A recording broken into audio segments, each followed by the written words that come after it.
Hey, what's up, brothers? Eric Barker here with your SoulCon Weekly Teaching Team, here to talk to you about having a wartime mentality. Whether we believe it or not, whether we want to believe it or not, whether we recognize it or not, we are at war from the time we wake up to the time that we go to bed at night. This is something that was written by our brother from our Gaborim days, Cliff Graham. It's always hit me and made me think, and I hope it does the same for you. If I was the enemy, this is how I would attack you. Watch and see what time you wake up and what you do in the first half hour of being awake.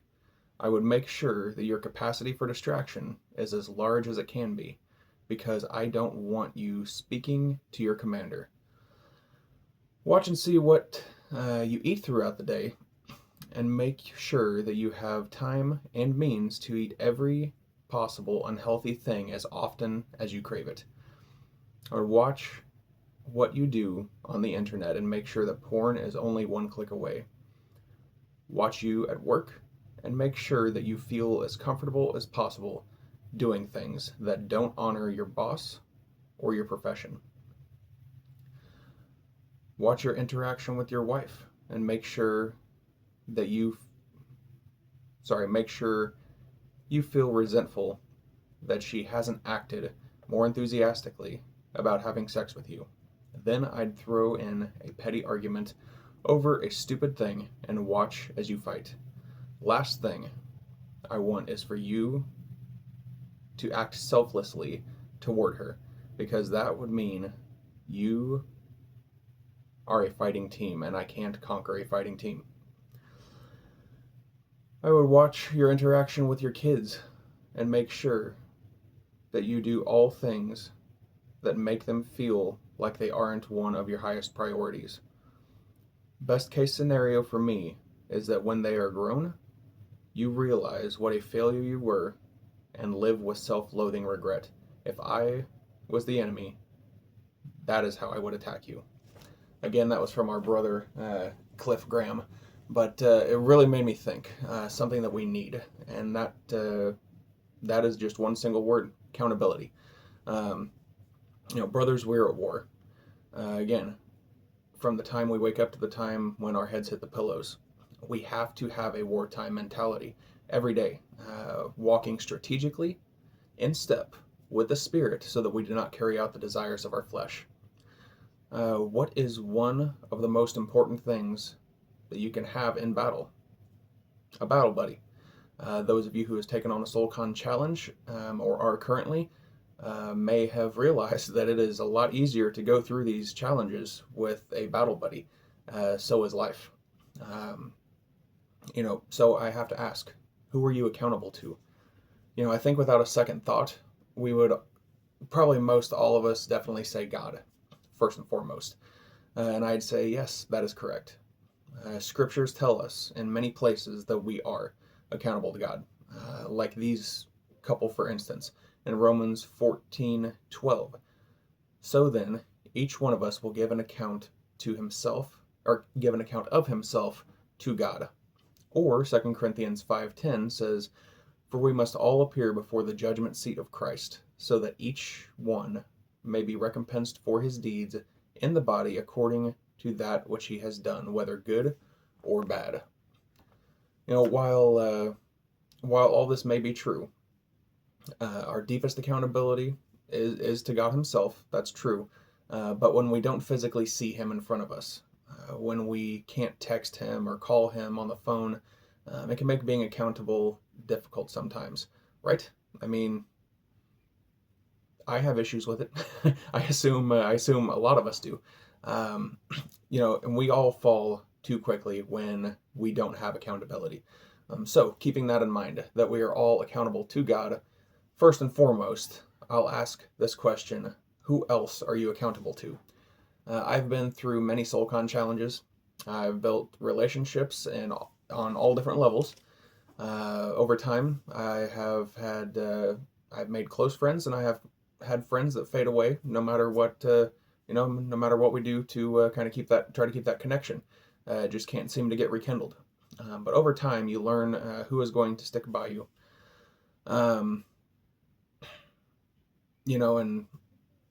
Jesus, for instance, he had his 12 disciples, but he had his three. David had his three.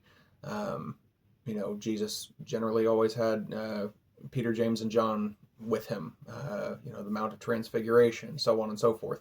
Um, as did David have had his 37, but he had his three. But regardless of that, Proverbs 18:24 tells us, "A man of too many friends comes to ruin, but there is a friend who sticks closer than a brother." I personally can attest to this. Regardless if it's my actual blood brothers or sisters, sure, I have a close bond with them. They're my blood relatives.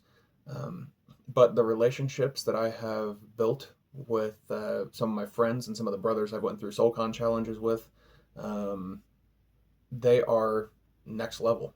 There's just no getting around it.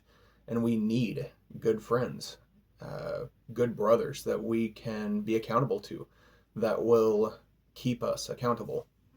Galatians 6:1-2 says, "Brethren, even if any of you is caught in any trespass, you who are spiritual, restore such a one in a spirit of gentleness, each one looking to yourself so that you will not be tempted. Bear one another's burdens, and thereby fulfill the law of Christ." Fulfilling the law of Christ here is, loving our neighbor. The first few commandments of the 10 Commandments are in our love and how we're to conduct ourselves with God. And the last portion is how we are to love our neighbor. We are to fulfill the law of love to our brothers, as it says there. But it's our responsibility to help correct our friends who may be caught in sin, and it's their responsibility to do the same thing for us. We are to show love to them by speaking truth to them. Why? Because that's the loving thing to do. But love doesn't always feel good. It doesn't always feel comfortable. It doesn't always feel loving. But that's why we are to restore with a spirit of gentleness. And, maybe you're thinking, what? I don't need this message. But, maybe you already have accountability partners. But another question for you, are you using them? Are you utilizing your accountability partners, your brothers, your fire team? Or are you just leaving them oblivious to your life, to struggles that you're experiencing, to difficulties at work, whatever the case may be, struggles spiritually? Our accountability is ultimately on us. We have to be willing to step into accountability. If we are going through something or struggling with sin, we have to be willing to reach out. James 5:16 tells us, "Therefore confess your sins to one another and pray for one another, so that you may be healed. The effectual prayer of a righteous man can accomplish much." I got another question for you. Who's going to know to pray for you in the stuff that you're going through if you don't let them know, if you don't reach out? If, we, little joke here, we all know that our wives want us to be able to, read their minds and tell what they're thinking, tell what they want us to do before they even say it. Don't be like that. Don't be like that to your brothers. If we're married, we probably struggle with that enough. We don't need it from our brothers in the faith also. So just don't expect them to know what you're thinking. Reach out. Use your words. Ecclesiastes 4:9-10 says, "Two are better than one because they have a good return for their labor. For if either of them falls, the one will lift up his companion. But woe to the one who falls when there is not another to lift him up." Brothers, we can try to fight alone. We can try. We can try until we pass out from exhaustion. But here's a tip. Don't try it. Not a don't try this at home, but don't try this anywhere. We have to deal with enough difficulties in life. And as men, a lot of times we pull back whenever we're dealing with something. We pull back. We turn into a recluse. We um, don't text. We don't talk. We don't polo. But those are the times when we need it the most. It's very difficult for a lot of people to get in the Word or to pray whenever they're dealing with a difficulty. But it's the same thing there. We have to. We have to push against the temptations of the flesh, to not fill ourselves spiritually, to not reach out to our brothers and having them fill us spiritually as well, guiding us and directing us when our vision may be blurred. Um, so, brothers, do not get it twisted. We're not at peace. We're at war, both in the world and in our spiritual selves. Don't fight the war alone. Be accountable to somebody, first and foremost to God. You also have a wife you can be accountable to. You have pastors, you have elders that you can be accountable to. But again, you can have a bunch of friends you can reach out to, but at least have one that you can stay accountable to. I have polo groups with a bunch of friends. I have polo groups with my core four, as we've called ourselves, from a larger group. Just four of us have our own as well. And then I have a couple just individual brothers that I speak to on a daily basis that, I help them through things. They help me through things. Don't go into battle alone. It's ignorant, it's stupid, and it's prideful. And pride, goes before the fall, destruction. Sorry, I don't have that scripture in front of me right now. So you're just going to get the Eric Barker Standard Version. But what are you going to do about this? If you don't have accountability to somebody, what are you going to do about it? What are you going to change today to make sure that you're not fighting the battle alone? Guys, there's plenty of brothers within your church. There's so many, especially new brothers that have joined SoulCon.